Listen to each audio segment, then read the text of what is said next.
Do you agree with Mr. Garamendi? Do you want that vote? So I think what the president wants is for us to talk about this. The fact of the matter is that there's no requirement in the Constitution or the federal law or the House rules that we take a vote such as this. He would rather us talking about this than, frankly, talking about the underlying act here, which is the issue at hand, namely his betrayal of his oath, namely his withholding of military assistance, which threatened our national security, to President Zelensky of Ukraine in exchange for him to do a political favor to serve the self-interest of the president, when the president said, I would like you to do us a favor now. But Brianna, let's step back. The fact of the matter is, all of that aside, there is no requirement that we take this vote. We are in an impeachment inquiry. The Speaker has declared that the committees are functioning thusly. Is there a single person on the face of the planet that believes if we were to take that vote, there wouldn't be yet another excuse for the president not to comply? There would be. This whole sordid affair is nothing but a story of a shakedown and a cover-up, and this is a part of the cover-up. The administration says it's not cooperating with what it sees as an illegitimate impeachment inquiry. What is the goal of these new subpoenas? Is it just to build the obstruction case? To get to the truth, no, the obstruction is the withholding. But that's what I mean.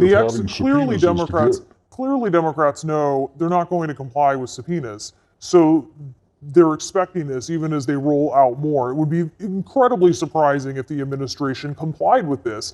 That said, Democrats are continuing to do that. So is this at least knowing that this is something that speaks to alleged obstruction? Well, refusal to comply with the subpoena, it seems to me, establishes a couple of things. In and of itself, it is obstruction. And as a matter of fact, as has been pointed out so many times, I believe it was the third article of impeachment against President Nixon was as a result of his failure to comply with a subpoenaed request for documents. It also seems to me to be an implicit and fairly strong acknowledgement that they've got something to hide.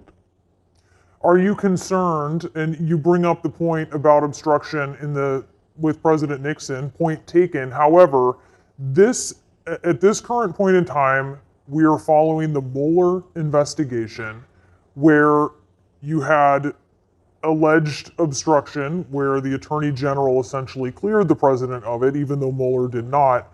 Do you worry, though, that in the wake of that, Americans are actually numb to the possibility of obstruction? I think Americans are worried about the future of their country. I think Americans are worried that we live not in a banana republic, but that we live in a nation founded on constitutional principle and the rule of law. I think Americans are increasingly concerned about our position on the international stage and how many years it's going to take us to dig us out of the hole for acts such as over the weekend when the president unlocked and opened the door for Turkey to invade Syria and to take on our longest allies in the fight against ISIS in that region. You know, Brianna, I happen to have the privilege to represent Joint Base Lewis McChord, and I send off troops and I welcome home troops from their deployments on a regular basis. And let me tell you, it worries me to the core of my being that for years into the future, our allies, whenever it is we are engaging with them in efforts to do things like stop the spread of ISIS, that what they are going to say to us is, how can we trust you? You turned our back on us when we needed you most.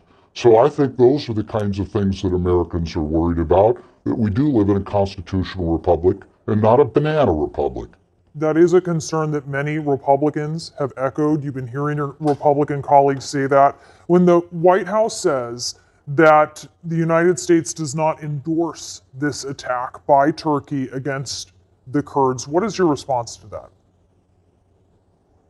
He unlocked the door and he opened the door. He knew full well what was going to happen, and Brianna, the proof's in the pudding. It is happening. Let us remember that there were thousands and thousands. One estimate is 10,000 Kurdish soldiers lost their lives in the fight against ISIS. And indeed, Kurdish soldiers are now guarding approximately 10,000 ISIS soldiers. That's what's at stake here.